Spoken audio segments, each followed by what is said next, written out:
ఇది దశమ స్కందం అధ్యాయం 35 శ్లోకం 2-3. గోపికలు కృష్ణుని విరహ గీతములను ఆలపించుట.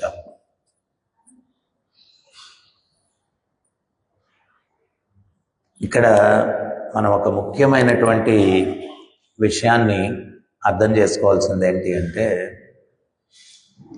ప్రభుపాదులు వారు చెప్తారు. ఆయన ఏమంటారంటే, ఆత్మ చాలా చైతన్యం కలిగినటువంటి, అంటే వెరిగేటెడ్నెస్. ఆత్మకి వెరైటీస్ ఆఫ్ యాక్టివిటీస్ కావాలా, రకరకాలైనటువంటి కార్యకలాపాలు. సో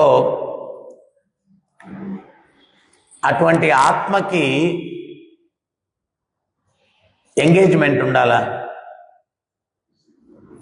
ఇప్పుడు ఈ గోపికలు ఏం చేస్తున్నారు?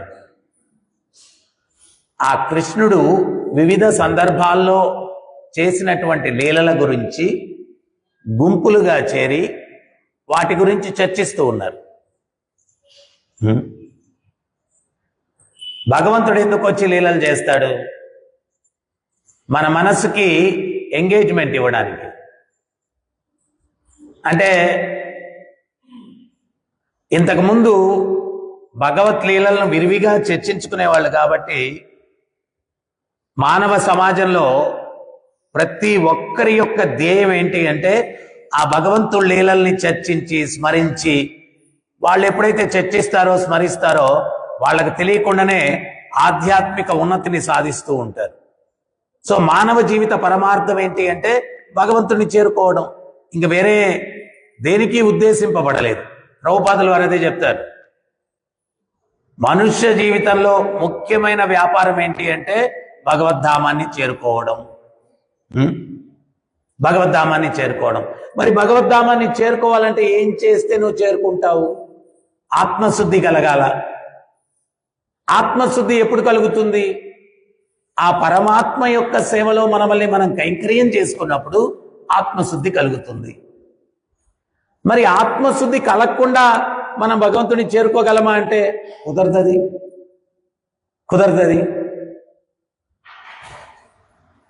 హరిదాస్ ఠాకూర్ల వారిని వాళ్ళు 22 మార్కెట్ స్థలాల్లో కొడుతున్నారు. ఏమని చెప్పి కొడుతూ ఉన్నారు? హరినామం చెప్తావా ఫటా అని కొరడాతో కొడుతున్నారు. ఈయన ఎప్పుడైతే కొరడాతో కొడుతున్నారో, హరే కృష్ణ కృష్ణ కృష్ణ హరే హరే, హరే రామ రామ రామ హరే హరే, మళ్ళా హరినామం చెప్తావా అని పటాసు కొడుతున్నారంట. ఆయన మనసులో ప్రార్థిస్తున్నాడంట భగవంతుడికి. ఏమని అంటే, నేను హరినామం మానకూడదు, వీళ్ళు హరినామం మానకూడదు. అంటే వాళ్ళు ఏమని కొడుతున్నారు? హరినామం జపిస్తావని కొడుతున్నారు. అంటే హరినామం వాళ్ళ చేత మళ్ళా హరినామం చేపించాలని ఈ నొప్పిని కూడా ఓర్చుకొని ఈయన మళ్ళా హరినామం చెప్తున్నాడంట. ఆయన నొప్పిని కూడా ఓర్చుకొని ఈయన మళ్ళా హరినామం చెప్తున్నాడు.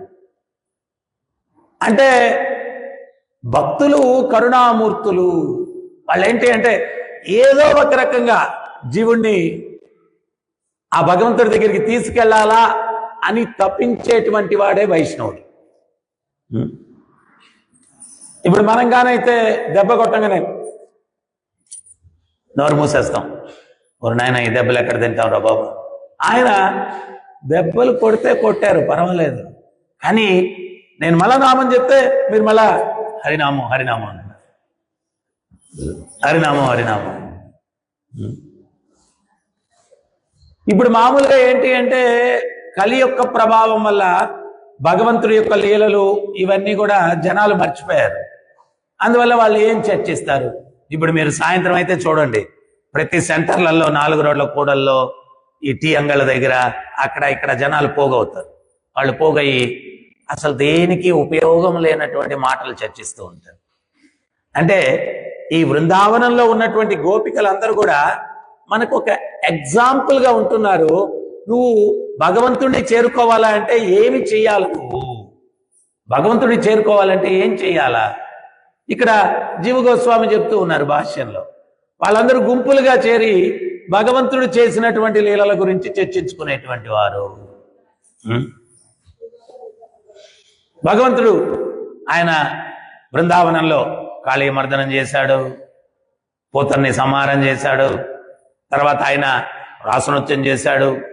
ఈ యొక్క శ్లోకంలో ఏ రకంగా వేణుగానం ఆయన ఊదుతూ ఉన్నాడు, దానికి ఉన్నత లోకాల్లో ఉన్నటువంటి స్త్రీలు ఏ రకంగా సమ్మోహితులవుతూ ఉన్నారు. వాళ్ళు ఏ రకంగా సమ్మోహితులవుతున్నారంటే వాళ్ళ ఒంటి మీద ఉన్నటువంటి ఈ యొక్క వస్త్రముల యొక్క ముడులు విడిపోతున్నా కానీ వాళ్ళకి తెలియట్లేదు, అంత నిమగ్నమైపోయినారు భగవంతుని యొక్క వేణుగానములు. ఇక్కడ ఈ పాయింట్లో మనం కూడా అర్థం చేసుకునేదానికి ఏంటది అంటే, ఆ భగవంతుని యొక్క భక్తిలో తీవ్రంగా నిమగ్నమైపోతే ఈ భౌతిక బాధలు మనకు తెలియకుండానే గడిచిపోతా ఉంటాం. సో ఇక్కడ చాలా మందికి అర్థం కాదు. ఇప్పుడు మనసు ఆలోచించాలా, నోరు మాట్లాడాలా, చెవు ఏదైనా వినాలా. సో మనకి ఇంద్రియాలు ఉన్నాయి, వీటన్నిటికీ కూడా ఎంగేజ్మెంట్ కావాలా. కృష్ణుడు లీలలే చేయలేదు, ఏం చర్చిస్తాం, ఏం వింటాం, ఏం మాట్లాడతాం? సో భగవంతుడు ఏంటి అంటే ఈ అద్భుతమైనటువంటి లీలలు చేసి మనకు మన ఇంద్రియాలు ఋషికేశ సేవనం భక్తి రుచ్యతే, ఇంద్రియాలకు అధిపతి అయినటువంటి ఆ ఋషికేశుడు మనకు ఒక భాగ్యాన్ని ఇచ్చాడు, వాటన్నిటిని కూడా స్మరించడానికి. నాకెప్పుడు కూడా జైపూర్లో రాధా గోవింద మందిరానికి వెళ్తే హారతి టైంలో చాలాసేపు ఉండిపోతున్నాను. ఆ భాష మనకు పెద్ద అర్థం కాకపోయినా కానీ వాళ్ళందరూ కూడా హారతి జరుగుతూ ఉంటే కృష్ణుని యొక్క లీలలు స్మరించుకుంటూ కీర్తనలు చేస్తారన్నమాట. అక్కడ మీరు రాజస్థాన్లో ఏ కృష్ణుడి గుడికి వెళ్ళినా కానీ ఈ మాతాజీలు వీళ్ళందరూ కూడా సాయంత్రం మీరు మళ్ళా రాధా గోపీనాథ్ మందిరానికి వెళ్ళండి, అక్కడ కూడా వాళ్ళందరూ కూర్చొని ఈ కృష్ణుడి యొక్క లీలలు, అది కూడా ఎంత భావనతో అంటే వాళ్ళు ఎంత భావనతో పాడుతూ ఉంటారంటే మనకు రోమాంకితం అవుతుంది అనమాట, రోమాలు నిక్కుపరుచుకుంటాయి. అంత భావనతోటి వాళ్ళు పాడుతూ ఉంటే మనకేమనిపిస్తుంది అంటే, ఈ రోజుకి కూడా మనకేమనిపిస్తుంది అంటే, వాళ్ళు అక్కడ లీలలన్నీ చూస్తూ పాడుతున్నట్టున్నారేమో అన్నటువంటి భావన కలుగుతుంది. అది ఒకప్పుడు భారతదేశంలో అదే కల్చర్. సాయంత్రం అయితే వాళ్ళందరూ కూడా ఏంటి అంటే దేవాలయాలకు వెళ్ళిపోయి ఆ భగవంతుడి యొక్క లీలలన్నింటినీ కూడా స్మరించుకుంటూ ఆ భగవంతుని యొక్క ఆరతిలో పాల్గొనడం, భజనలో పాల్గొనడం, వాళ్ళందరూ కూడా ఎంత ఆ వాతావరణం ఎంత గొప్పగా చూడడానికి ఉంటుందంటే మన సంస్కృతి యొక్క గొప్పతనం.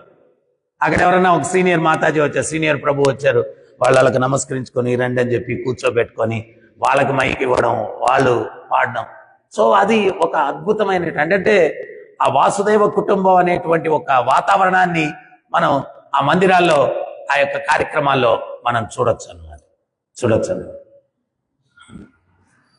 సో పరీక్షిత్ మహారాజ్ చెప్తూ ఉన్నారు, ఈ హృదయంలో అనాదిగా పేర్కొన్నటువంటి కుళ్ళు పోవాలా అంటే నీ లీలలు, భగవంతుని యొక్క లీలలు వినాలా.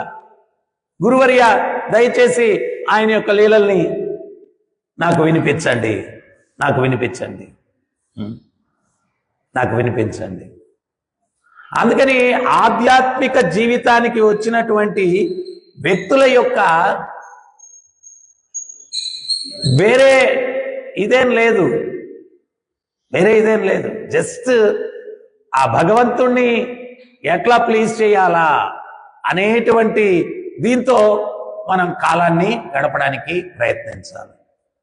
ఎందువల్లంటే ఒక్కసారి కృష్ణ అంటే ఒక మెట్టెక్కేస్తున్నావు, ఒక్కసారి కృష్ణుడు లీల వింటున్నావు అంటే ఒక మెట్టెక్కేస్తూ ఉన్నావు, ఒకసారి కృష్ణుని దర్శించామంటే ఒక మెట్టెక్కేస్తా ఉన్నా ఆధ్యాత్మికంగా. ఇప్పుడు వ్యాపారం చేసేటువంటి వాడు ఆడికేంటి అంటే కస్టమర్ వచ్చి డబ్బులు ఇస్తా ఉంటే ఆడికి ఎక్కడ లేని ఇదన్నమాట.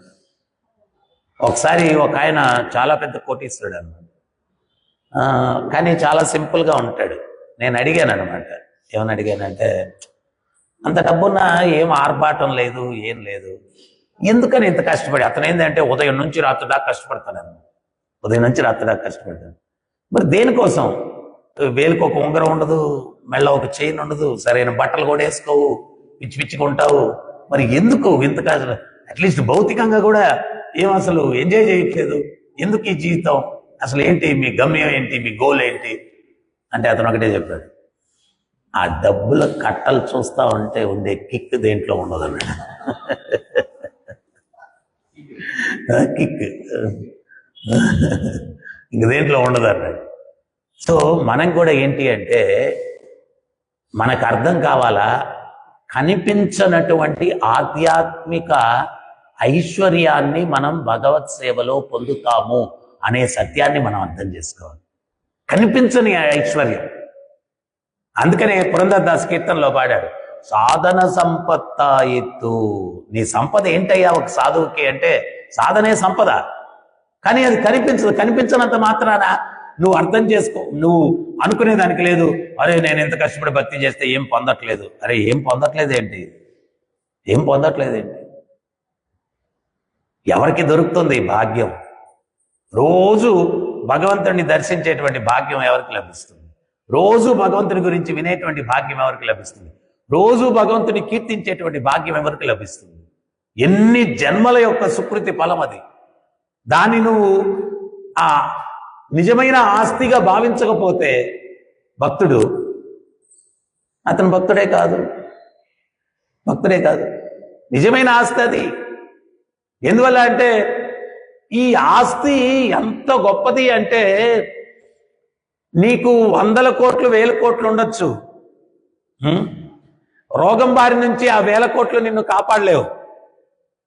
మానసిక బాధల నుంచి ఆ 1000 కోట్లు నిన్ను కాపాడలేవు. జన్మ మృత్యు జరా వ్యాధి దుఃఖ దోష దర్శనాల నుంచి ఆ 1000 కోట్లు నిన్ను కాపాడలేవు. కానీ నువ్వేదైతే భక్తి సంపద సంపాదించుకుంటూ ఉన్నావో ఇది నిన్ను సర్వక్లేశముల నుంచి విముక్తుడిని గావిస్తుంది. ఈ ధనానికి అంత శక్తి ఉంది. భౌతికమైన ధనము నిన్ను జన్మ మృత్యువు ముసలితనం వ్యాధి అనేటువంటి క్లేశాల నుంచి తప్పించలేదు, అవునా కదా? కానీ ఈ యొక్క ఆధ్యాత్మిక సంపద జన్మ మృత్యు జరా వ్యాధి దుఃఖ దోషాను దర్శనం, ఈ దుఃఖాల నుంచి నిన్ను విముక్తుడిని గావిస్తుంది. భగవంతుడి గీతలో స్వయంగా చెప్తున్నారు, ఆ బ్రహ్మాభూనాం లోక పునరావర్తినో అర్జున. బ్రహ్మలోకం నుంచి పాతాళలోకం దాకా ఎక్కడికి వెళ్ళినా పునర్జన్మ ఉంది. మాముపేతెంతు కౌంతేయ పునర్జన్మన విద్యతి. నా లోకానికి ఎవరైతే వస్తాడో పునర్జన్మ లేదు. ఎక్కడైతే పునర్జన్మ లేదో మృత్యువు లేదు. ఆ రెండుటి మధ్యలో ముసలితనం వ్యాధి రెండు లేవు. అంటే ఈ ధనం ఎంత గొప్పది! ఆధ్యాత్మిక ధనం, ఆధ్యాత్మిక సంపద ఏదైతే ఎంత పెద్ద ధనికుడు కూడా సాధించలేనటువంటిది ఒక సామాన్యమైనటువంటి సింపుల్గా ఉండేటువంటి భక్తుడు, ఒక ధోతి చెద్దరు ఉంది, చేతిలో జపమాల ఉంది, జస్ట్ భగవత్ సేవ చేసుకుంటా ఉన్నాడు. వీటన్నిటిని జయించేయగలుగుతున్నాడు.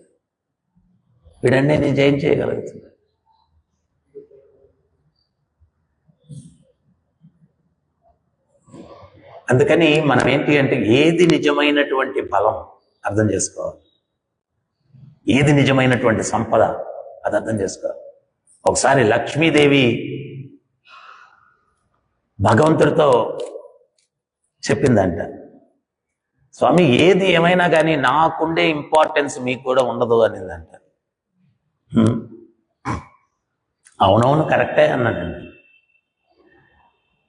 లేదు నేను మీకు ప్రూవ్ చేయాలనుకుంటున్నాను. చేయండి అన్నాడు భగవంతుడు. ఆయన ఎవరో శవాన్ని ఎత్తుకుని పోతా ఉన్నారంట. పోతా ఉంటే ఆయన కనక వర్షం కురిపించిందంట. ఆ కనక వర్షం ఎప్పుడైతే కురిపించిందో నలుగురు నాలుగు పక్కన మోస్తున్నారు, దమాన్ని వదిలిపెడేశారు ఆ శవాన్ని. పోయి ఆ కనక వర్షం అది ఏరుకుంటా ఉన్నారు. అప్పుడు లక్ష్మీదేవి స్వామితో అనిందంట, చూసారా నా ఇంపార్టెన్స్ ఎంత ఉందో. ఆడిని బిడ్డలు, స్వయం బిడ్డలు మోస్తున్నారు, ఆ శవాన్ని వదిలేశారు, నాకు ఇంపార్టెన్స్ ఇచ్చారు, అది నా యొక్క ఇంపార్టెన్స్ అనిందండి. అప్పుడు భగవంతుడు చిరుమందహాసంతో ఒక్క డైలాగ్ వదిలేడు. ఏంటంటే, అందరూ ఏరుకున్నారు కానీ ఆ శవం ఏరుకోలేదే. అందరూ ఏరుకున్నారు కానీ ఆ శవం ఏరుకోలేదు. అంటే దాని అర్థం ఏంటి అంటే, జీవుడు ఉంటేనే నీకు విలువ, జీవుడు లేకపోతే నీ విలువే ఉంది లక్ష్మి. మరి జీవుడు ఎవరి వల్ల ఉంటాడు? పరమాత్మ ఉంటే జీవుడు ఉంటాడు. ప్రభుపాదులు చెప్తారు, పరమాత్మ ఈ శరీరం నుంచి వాకౌట్ చేస్తే, బయటకు వెళ్ళిపోతే జీవుడు అనుసరించి వెళ్ళిపోవాలి, అప్పుడే ప్రాణం పోయిందంటారు. పరమాత్మ లెక్క చూస్తాడు, వీడికి రుణం ఎంత ఉంది ఈ శరీరంలో ఉండడానికి, వీడికి రుణం అయిపోయింది ఈ శరీరంలో ఉండడానికి అంటే పరమాత్మ ఈ విల్ వాకౌట్, ఆ శరీరం నుంచి వెళ్ళిపోతాడు బయట. ఆయన అనుసరిస్తూ జీవుడు వెళ్ళిపోతాడు. అప్పుడు వీళ్ళందరూ కూర్చొని పోయాడని ఏడుస్తాడు. సో ఆ జీవుడు ఉన్నప్పుడు ఉన్నంత వరకే డబ్బుకైనా దేనికైనా వాల్యూ. సో భగవంతుడు చెప్పాడు, ఆ మోసేవాళ్ళు జీవం ఉంది కాబట్టి ఏర్పడేదానికి వెళ్ళి, మరి వీరు ఈ శవం లేదే. సో ఎవరికి ఇంపార్టెన్స్? సో అందుకని భక్తుడు ఏంటి అంటే, దేనికి ఇవ్వాల్సిన విలువ దానికి ఇస్తూ ఉంటాడు. దేనికి ఇవ్వాల్సిన విలువ దానికి ఇస్తూ ఉంటాడు. ఈ ప్రాపంచికమైనటువంటి ఓకే, ఈ శరీరాన్ని ఒకటిగా, ఆత్మని శరీరాన్ని ఒకటిగా ఉంచుకోవాలి కాబట్టి కొన్ని అవసరాలు ఉంటాయి, వాటి కోసం అంతే. దానికి మించి కాదు, దానికి మించి కాదు. అందుకని కొంతమంది ఉండేవాళ్ళు ఈ టైం వరకు వ్యాపారమైనా ఇదైనా, ఆ టైం అయిపోతే వాళ్ళు భగవద్భక్తి వీటిలోకి వెళ్ళిపోయారు. ఇంకా డబ్బులు ఏం చేస్తాం, ఇంకా వచ్చేం చేస్తాం, దాన్ని వల్ల జన్మ మృత్యు జరా వ్యాధి వీటిని జయించలేం కదా. ఇంతకు ముందు రోజుల్లో ఏంటి అంటే, ఆధ్యాత్మికంగా ఒక అవగాహన ఉండబట్టి అనవసరమైన పరుగులు ఉండేటివి కాదనమాట. ఇప్పుడు వీడు పరిగెత్తి చరిత్రలో ఒక జమీందారు ఉన్నాడంట. ఆ జమీందారుకి పిల్లలు లేరు. కొన్ని వేల ఎకరాల భూమి, ఖజానా నిండుకు డబ్బులు విపరీతంగా ఉన్నాయంట. అప్పుడు చనిపోయే స్టేజ్ వచ్చిందంట, లాస్ట్ స్టేజ్. అప్పుడు ఆయన అనుకున్నాడంట, ఇదంతా అన్యాక్రాంతం అయిపోద్ది, కొంచెం దీనికి విలువ కట్టి జనాలకి పనిచేస్తాను అని చెప్పి ఆయన పొలాల మధ్యలో ఉన్న కొండ మీద ఎక్కి దండోర వేయించాడంట. ఆయన టోపీ, తలకు పెట్టుకునే టోపీ తీసి చేతిలో పట్టుకున్నాడంట. దీని నిండుకు నాణ్యాలు నింపి తూర్పు, పడమర, ఉత్తరం, దక్షిణం ఏ దిశలోకైనా కానీ వెళ్ళిపోయి, ఏ దిశలో అయినా నా పొలాలే, వాడు సూర్యాస్తమం లోపల ఎంత మార్కింగ్ చేసుకొని వస్తే తిరిగి సూర్యుడు అస్తమించే లోపల అదంతా వాడికి ఇచ్చేస్తాను. ఒకడు అనుకున్నాడు, భలే మంచి చౌక బేరము, ఇదేదో ఒక్కరోజు కష్టపడి ఈ పొలాలంతా మార్క్ చేసుకొని వచ్చేస్తే కాలు మీద కాలు కాదు, తల మీద కాలు వేసుకొని బతికేయచ్చు అని చెప్పి ఆ జమీందారు చేతిలో ధనం నింపేసి ఆ టోపీలో వీడు వెళ్ళాడు అనమాట. వెళ్ళి మధ్యాహ్నం అయిపోయింది, 1 గంట అయిపోయింది, 2 గంటలు, ఇంకా మార్కింగ్ చేసుకునేదాన్ని పోతా ఉన్నాడు. 3 గంటల దాకా వెళ్ళిపోయాడు. చాలా మ్యాక్సిమం వస్తుంది భూమి మార్క్ చేసుకునేది. మళ్ళీ తిరిగి వచ్చేటప్పుడు వెళ్ళింది ఎక్కువ సమయం, వచ్చింది తక్కువ సమయం ఉంది, ఎక్కువ డిస్టెన్స్ని కవర్ చేయాలి. వీడు పరిగెత్తుకొని వస్తున్నాడు, దశపోసేసుకుంటున్నాడు. అప్పుడు వాడు ఆ కొండ దాకా వచ్చాడు, ఇంకా అసలు ఎక్కే పరిస్థితి లేదు. ఆ శరీరాన్ని నిందించుకుంటున్నాడు. ఏమి శరీరం ఇది, ఒకరోజు కూడా సహకరించట్లేదు, ఇది ఉంటే ఎంత పోతే ఎంత అని చెప్పి శరీరాన్ని వాడే చెప్పించుకుంటున్నాడు. జరగబోయేది అదే అనుకోండి, ఏం శాశ్వతంగా ఉండదు ఇది. సో అట్లా వాడు నిందించుకుంటూ అతి కష్టం మీద ఆ కొండెక్కి ఆ జమీందారు ముందుకు వెళ్ళాడు అన్నమాట. జమీందారు ముందుకెళ్ళి అంటే నేను సాధించాను అని అట్ట నవ్వబోతున్న లోపల ఊపిరితిత్తులు ఫట్టని పగిలిపోయాయంట, నెత్తురుగక్కుతూ దమా అని పడిపోయాడు. పడిపోతే అప్పుడు జమీందారు దగ్గర ఒక టేప్ ఉండిందంట. వీడు ఇంత ల్యాండ్ మొత్తం మార్క్ చేసుకొని వచ్చాడు కదా, ఇప్పుడు వీడికి ఎంత అవసరం అని చెప్పి కొలిచాడంట. వీడు 6 అడుగులు లేదంట, 5 అడుగులేనంట. వీడికి అవసరం ఇప్పుడు 5 అడుగులు, కానీ వీడు ఎంత పొలాన్ని మార్క్ చేసుకొని వచ్చాడు, ఎంత పొలాన్ని మార్క్ చేసుకొని వచ్చాడు. సో బేసిక్గా ఏంటి అంటే శాస్త్రాల యొక్క, వేదం యొక్క సారాంశం ఏంటి అంటే ప్రత్యేకించి మనుష్య జీవితం అన్నటువంటిది ఈ జన్మ మృత్యు జరా వ్యాధి దుఃఖ దోషానుదర్శనం, ఈ దుఃఖాలు ఉన్నటువంటి ప్రపంచం నుంచి విముక్తిని పొందడం కోసం, శాశ్వత పరిష్కారాన్ని పొందడం కోసం వినియోగించాల. అందుకనే వేదం చెప్తుంది అతాతో బ్రహ్మ జిజ్ఞాస. బ్రహ్మ జిజ్ఞాస అంటే పరమ సత్యం. అసలు నేనెవరు, భగవంతుడు ఎవరు, నాకు భగవంతునికి సంబంధం ఏంటి, ఈ దుఃఖాలు ఎందువల్ల ఉన్నాయి, జన్మ మృత్యు ముసలితనం వ్యాధి, వీటి నుంచి పరిష్కారం ఏదైనా ఉందా, ఇవన్నీ తెలుసుకునే దానికోసం ఈ విలువైన మనుష్య జీవితం. మనం ఏం చేస్తున్నాం, అద్దె ఇంటిని అలంకరించుకునే దానికి సమయం అంతా ఉపయోగిస్తున్నాం. ఏమైనా తెలివైన విషయమా, అద్దె ఇంటికి మార్బుల్ ఫ్లోరింగ్ వేసుకోవాలా, ఫాల్ సీలింగ్ చేసుకోవాలా, లేకపోతే మంచి కలర్లు వేసుకోవాలా, యజమాని ఖాళీ చేయమన్నప్పుడు చేయాలా. ఇటువంటి ఏదన్నా నువ్వు ప్రయత్నం చేస్తే ఇంకా యజమానికి కంగారు వచ్చేస్తుంది, ఇదేంట్రా నాయన ఇవన్నీ చేసుకుంటున్నాడు, ఖాళీ చేస్తున్నాడో లేదో అని చెప్పి ముందే ఖాళీ చేయించేస్తాడు. సో ఈ శరీరం అనేది ఒక అద్దె ఇల్లు, మనం దీన్ని డెకరేట్ చేసుకుంటా ఉన్నాం. యజమాని ఖాళీ చేయమన్నప్పుడు ఖాళీ చేయాలి, లేకపోతే ఏం చేస్తాడు యజమాని, ఖాళీ చేయించడానికి పోలీసులను గుండాలను పంపిస్తాడు. ఎవరా పోలీసులు గుండాలంటే యమకింకర్లు, లాగిపడేస్తారు. యమకింకర్లు ఏంటి అంటే సీజన్డ్ సర్వెంట్స్ ఆఫ్ యమధర్మరాజు. అంటే ఎవరికి యమకింకర్లు అయ్యే పోస్ట్ వస్తుందని ప్రభుపదులు వారు ఎక్స్ప్లెయిన్ చేస్తారు. నరకంలో శాశ్వత నివాసం ఉండేటువంటి జీవులు వాళ్ళని మంటల్లో వేసి తగలబెట్టినా, రంపాలతో కోసినా, ఏం చేసినా కానీ వాళ్ళకి అలవాటు అయిపోయి ఉంటుందంట. వాడు కొన్ని వేల సంవత్సరాల శిక్షలు అనుభవించి మామూలు కొత్తని మంటల్లో తోయిపోతే వాడు అయ్యా అయ్యా అంట భయపడతాడు. ఈడేం లేదు, తోసేస్తావా మంటల్లో అని చెప్పి ఈడే పోయి తూకేస్తుంటాడంట. సో బాగా అలవాటు పడిపోయాడు. అటువంటి బాగా ఇప్పుడు జైళ్లలో కూడా ఏంటి అంటే ఒక సీనియర్ ఖైదీని వాళ్ళకి లీడర్ని చేస్తారు కొంతమంది ఖైదీలకి. ఆ టైప్లో వీళ్ళందరూ కూడా బాగా అలవాటు పడిపోయినటువంటి జీవుల్ని యమకింకర్లుగా చేస్తారంట. ఇప్పుడు మామూలుగా ఈ ప్రపంచంలో పెళ్లి చేసుకున్నవాడు అందరూ ప్రాబ్లమ్స్ అనుభవిస్తూ ఉంటాడు, అవునా కదా చెప్పండి, ఒక్కటి చెప్పండి సుఖంగా ఉండేవాడు.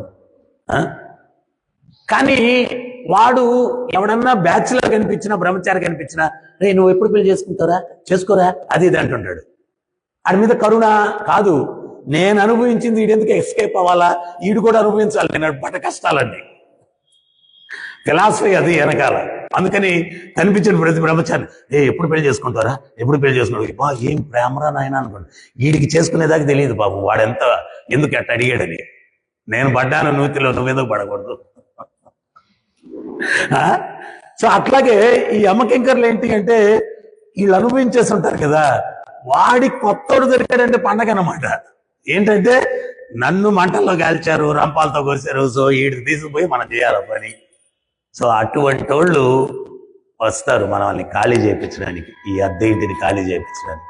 వాళ్ళకి కరుణ అన్నటువంటిది కించిత్ ఉండదు అనమాట. దానికి పైపెచ్చు మనం చేసిన పాపాలన్నీ కూడా చిత్రగుప్తుడు వాడికి చదివి వినిపించి పంపిస్తాడు. ఇప్పుడు నాయన నిన్ను చూడంగానే వాడు మాత్రం ఫీలింగ్స్ అమాయకంగా పెడతాడు, చాలా దీనంగా పెడతాడు.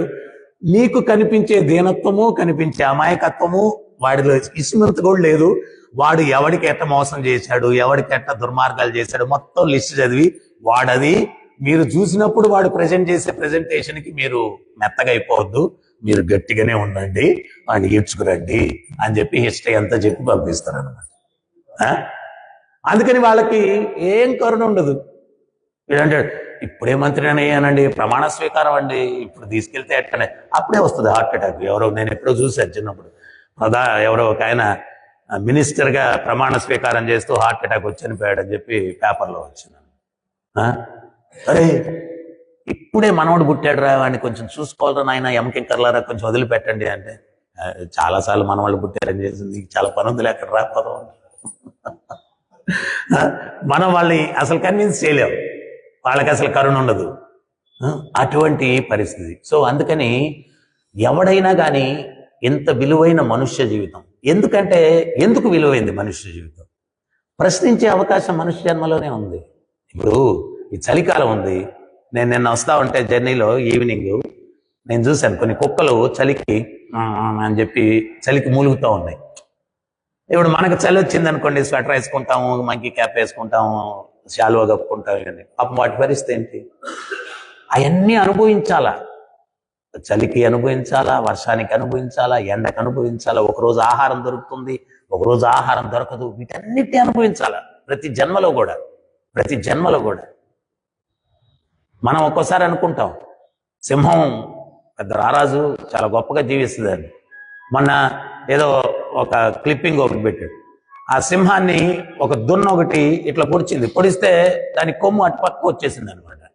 దానికి కూడా బాధలు ఉన్నాయి.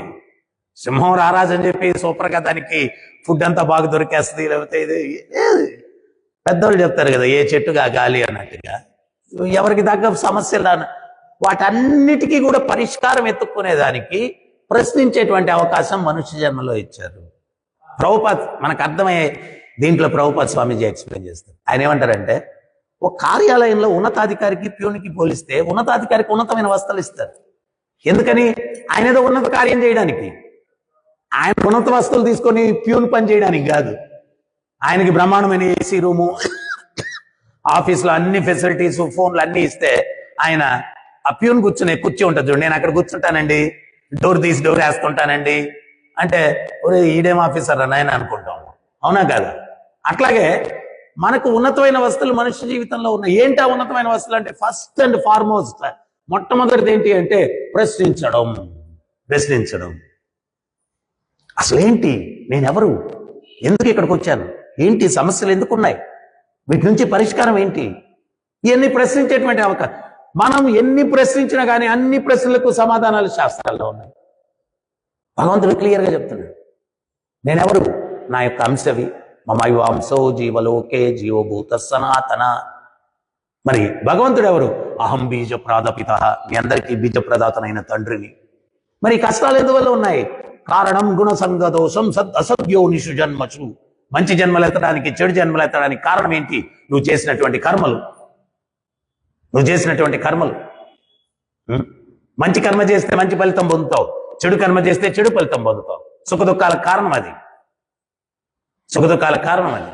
సో మనం ప్రశ్నించే వాటన్నిటికీ కూడా సమాధానాలు శాస్త్రాల్లో ఉన్నాయి, శాస్త్రాల్లో ఉన్నాయి. వాటిని మనం తెలుసుకుని ఈ మనుష్య జీవితాన్ని సార్థకం చేసుకునే దానికోసం ప్రయత్నం చేయాలా, సార్థకం చేసుకునే దానికోసం ప్రయత్నం చేయాలి.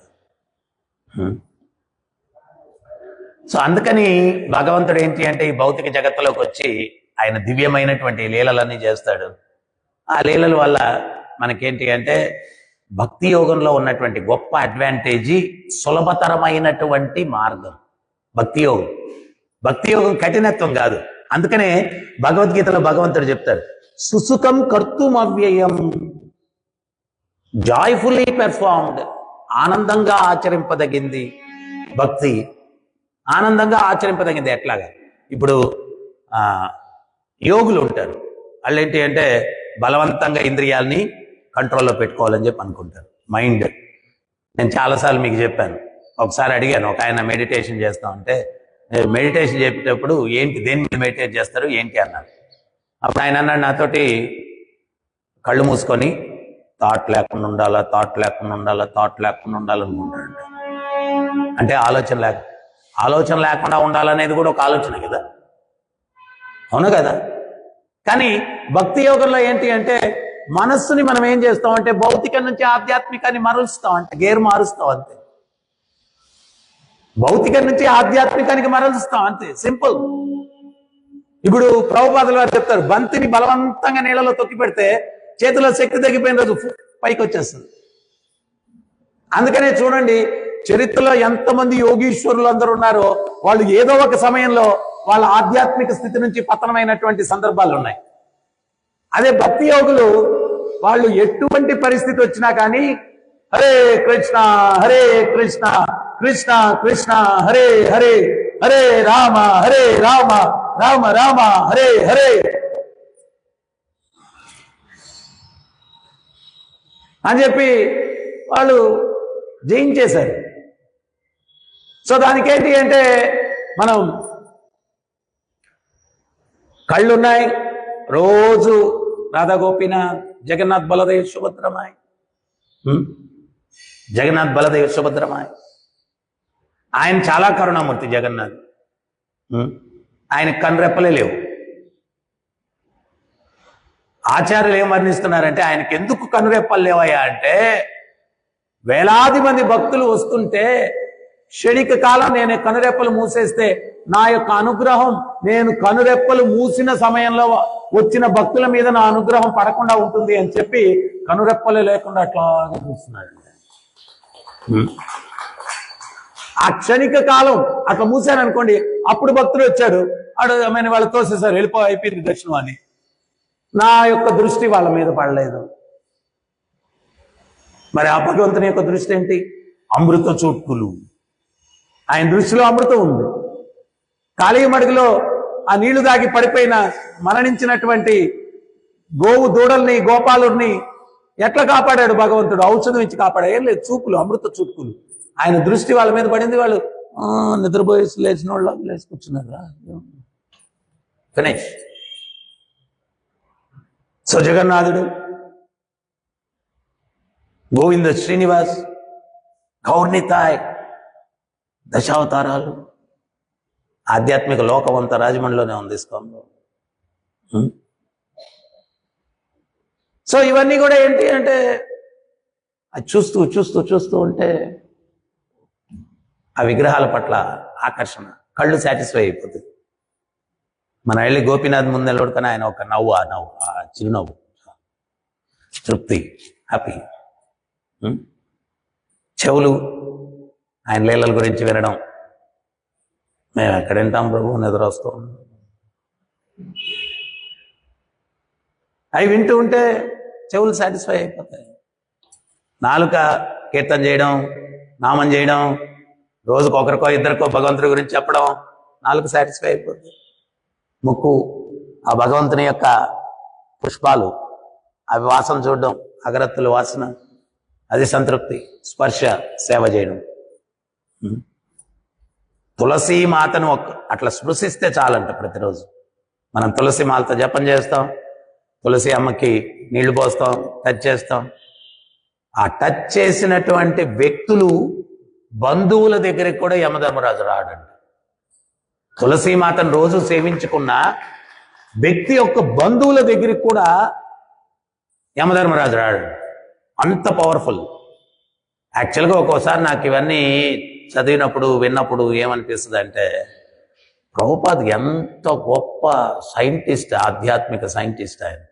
మనకు త్వరితగతిలో జుమ్ అని పైకి వెళ్ళి ఆధ్యాత్మికంగా ఎదగడానికి కావలసినటువంటి అంశాలన్నింటినీ కూడా ఇస్కాన్ అన్నటువంటి సంస్థ ద్వారా ప్రపంచానికి ప్రభుపాదుల వారు పరిచయం చేశారు. ప్రభుపాదుల వారు పరిచయం చేశారు. మొన్న నేను తులసి మహత్యం చదువుతా ఉంటే నాకు అదే అనిపించింది అనమాట. మరి ఎన్ని బెనిఫిట్స్ ఉన్నాయి తులసి మాతను సేవించడం ద్వారా. మనకు ఉదయం సాయంత్రం పూజ చేసేటువంటి అవకాశాన్ని కల్పించారు. అసలు రోజు దర్శిస్తే చాలంట తులసి అమ్మని. ఈ ఫలితాలన్నీ మనం పొందేటట్టుగా ప్రభుపాదుల వారు మనకు అవకాశాన్ని ఇచ్చారు. సో అందువల్ల ఈ బృందావనంలో, ఈ శ్లోకంలో మనం అర్థం చేసుకోవాల్సింది ఏంటి అంటే, బృందావనంలో ఉన్న వాళ్ళందరూ కూడా గుంపులుగా చేరి వాళ్ళు ఏం చేసేవాళ్ళు అంటే కృష్ణుని యొక్క లీలలను చర్చించేటువంటి. సో ప్రభుపాద అదే కోరుకున్నారు. ఇద్దరు భక్తులు కలిశారంటే ఏదైనా ఒక పాస్ట్ టైం, ఏం చదివింది ఆయనకి చెప్పడం, ఆయన చదివింది ఆయనకి చెప్పడం. నేను మేల్కోటలో ఉన్నప్పుడు ఆనంద గౌరంగ ప్రభు ఉన్నాడు. మేము రోజు ఒక డెసిషన్ తీసుకున్నాం. రోజు సాయంత్రం చెలువనారాయణ దర్శనానికి వెళ్ళేవాళ్ళం. వెళ్ళి రిటర్న్ వచ్చేటప్పుడు నేను ఒక స్టోరీ ఆయనకి చెప్పాలా, ఆయన ఒక స్టోరీ నాకు చెప్పాలన్నమాట. అది కండిషన్. ఒక స్టోరీ చెప్పుకొని ఆయన ఇంటికి వెళ్ళిపోయేవాళ్ళు, నేను ఇంటికి వచ్చేసేవాళ్ళం. ఎంత బాగుండేదో ఆ ప్రశాంతమైన వాతావరణంలో, అట్లా టెంపుల్ దగ్గర లేకపోతే ఇంటి దగ్గరికి వచ్చి ఆ వెహికల్ దగ్గర ఆగి ఒక మంచి లీల ఒకటి చెప్పుకొని. సో ఒకటి ఏంటంటే అవన్నీ కూడా భూలోక వైకుంఠం అంటారు, కానీ మేల్కోటి భూలోక వైకుంఠం కాదంట, భూలోకం అనకూడదంట, వైకుంఠం స్వయం అంట.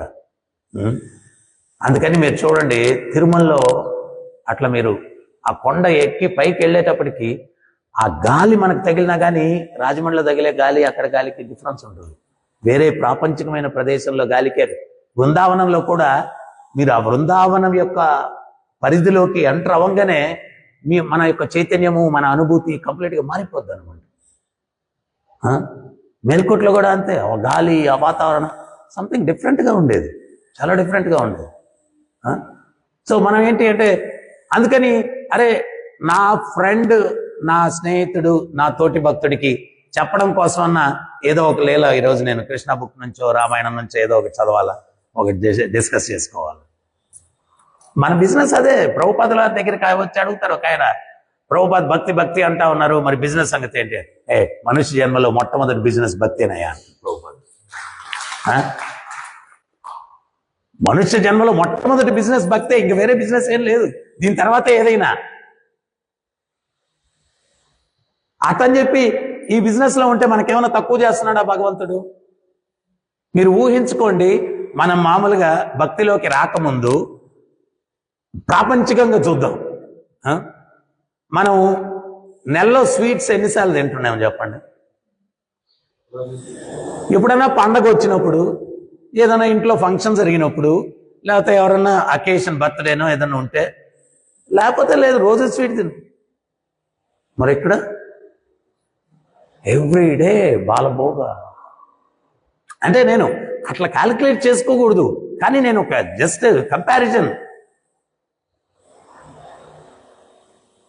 తర్వాత ఎప్పుడు ఒకే ముఖాలు మనం చూస్తామండి దీంట్లో. భార్య ముఖం భర్త, భర్త ముఖం ఇది చూసి పిల్లకాయలు ఇదే గోల. ఎప్పుడో సోషల్ గెట్ టుగెదరు, ఏదో ఒక పెళ్లి జరిగిందో, లేకపోతే సంవత్సరానికో 2 సంవత్సరాలకో సోషల్. మనకు రోజు సోషల్ గెట్ టుగెదరే. టెంపుల్కి వస్తే ఎంతమంది, మన పెద్ద కమ్యూనిటీ, పెద్ద కుటుంబం. తర్వాత ఈ కుటుంబం యొక్క యజమాని, ఆయన ఫేస్ ఎన్నిసార్లు చూసినా విసుగు రాదు. అటువంటి యజమాని మనకు ఎవడు? కృష్ణ. రాధా గోపీనాథ్ మామూలుగా ప్రాపంచిక ఫేసులు చూస్తే ఎన్నిసార్లు చూసినా అరే విసుగు వచ్చేస్తుంది కొన్ని రోజులకి, కానీ ఆయన ఫేస్ చూస్తే రోజు చూడాలనిపిస్తుంది. నేను మొన్న కూడా విఐపి బ్రేక్ దర్శన్కి వెళ్ళా తిరుమలలో. అందరూ ఒకటే మాట, అది చాలా క్లోజ్, మొదటి గడప దగ్గరికి దాకా తీసుకెళ్తారు ఆ బ్రేక్ దర్శన్. దగ్గరికి వెళ్ళాం ఫస్ట్ టైము అని చెప్పి ఒక్కొక్కరు ఎవరికన్నా దర్శనం అరేంజ్ చేసిన వాళ్ళకి సెకండ్లు ఇచ్చుకొని హగ్ చేసుకొని అంతా చేసుకొని, కానీ అంత దగ్గరికి వెళ్ళి చూసినా బయటికి రాగానే మళ్ళా గుర్తు రావట్లేదు, మళ్ళా చూడాలనిపిస్తా ఉంది. అది భగవంతుడు, మన యజమాని. ఎంత చూస్తుంటే ఇంకా చూడాలనిపిస్తుంది, మళ్ళా చూడాలనిపిస్తుంది. విసుగొచ్చే స్వరూపం కాదు అది. రాత్రి నేను చైతన్య చరితామృతం నుంచి ఒక క్లాస్ వింటా ఉన్నాను. దాంట్లో తోట గోపీనాథ్ మందిరంలో గదాధర్ పండిత్ ఆయన వచ్చి సాక్షాత్తు శ్రీమతి రాధారాణి, చైతన్య మహాప్రభు కృష్ణుడు రాధాభావంలో వాళ్ళిద్దరూ కూడా భాగవతంలో 7వ స్కందం ఎక్కువ డిస్కస్ చేసేవాళ్ళండి. చైతన్య మహాప్రభువుకి ప్రహ్లాదుని యొక్క లీల అంటే చాలా ఇష్టం. అంటే ఆ శరణాగతి ఆ చిన్న వయసులో. నేను నా క్లాస్లో చెప్తా ఉన్నారు ఏంటి అంటే, తక్కువలో తక్కువ అంటే చైతన్య మహాప్రభు గదాధర్ పండితు ఆయన ఉన్నటువంటి 18 సంవత్సరాలు పూరి లీలలో 108 సార్లు అన్నా కానీ వినుంటారంట. ఇది ప్రహ్లాద లీల, నరసింహలీల, చైతన్య మహాప్రభు. మనం ఒకసారి ప్రహ్లాద లీల విన్న తర్వాత రెండోసారి చెప్తా ఉంటే వినేసిందే కదా అని చెప్పి అట్టపోతాం. అట్టపోయి ఏం చేస్తాను? ఇంటా ఉంటే మాధుర్యం పెరుగుద్ది. ఇక్కడ శుద్ధి జరుగుతుంది హృదయంలో. ఓకే, ఇది వినేశాను కదా అని బయటకు వెళ్ళి ఏమింటావు అక్కడ, ఎవరో వాళ్ళు వీళ్ళతో కలిసి పిచ్చాపెట్టు ఏదో మాటలు. దానివల్ల ఏమైనా ఉపయోగం ఉందా? కొంత కర్మ. ఎందువల్లంటే ఎవడో పాపం చేసిన డిస్కస్ చేసుకొని ఆడు చేసిన పాపం షేర్ తీసుకునేదానికి వెళ్ళాడు పాపం. పార్ట్నర్షిప్.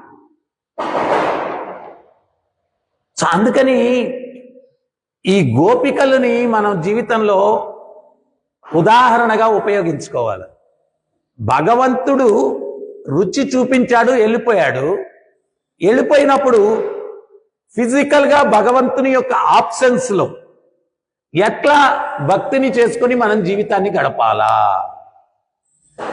భగవంతుడు లేనప్పుడు ఎట్లా భక్తిని చేసుకొని మనం ముందుకు వెళ్ళాలి. వాళ్ళు ఏం చేశారు? భగవంతుడు వెళ్ళిపోయాడు, మథురకు వెళ్ళిపోయాడు. వాళ్ళు అక్కడ కూర్చొని గుంపులుగా చేరి కృష్ణుడి యొక్క లీలలేంటి అదేంటి చర్చించుకుంటూ ఉన్నారు. మనం కూడా చేయాల్సిన పని అది. భగవంతుడు లీలలు చేసిందే అందుకు. అవన్నీ కూడా మెడిటేట్ చేయడానికి మనకు ఒక ఎంగేజ్మెంట్. ఎందువల్లంటే ఎంగేజ్మెంట్ లేకుండా ఉండదు. నాకు ఆలోచన లేకుండా ఉండాలి. అదేంటే నాయన అదొక పిచ్చి ఆలోచన. ఉంచుకో, కృష్ణ ఆలోచనలో ఉండు, కృష్ణ స్మరణలో ఉండు, మనంలో ఉండు, ధ్యానంలో ఉండు. అందుకని ఇక్కడ జీవ గోస్వామి చెప్తూ ఉన్నారు, బృందావనంలో ఈ గోపికలందరూ కూడా గుంపులుగా చేరి ఆ భగవంతుని యొక్క లీలల్ని వాళ్ళు చర్చించుకుంటూ ఉన్నారు. మనం కూడా చేయాల్సిన పని అది. No other engagement. Hare Krishna. ఎవరికైనా ఏమైనా సందేహం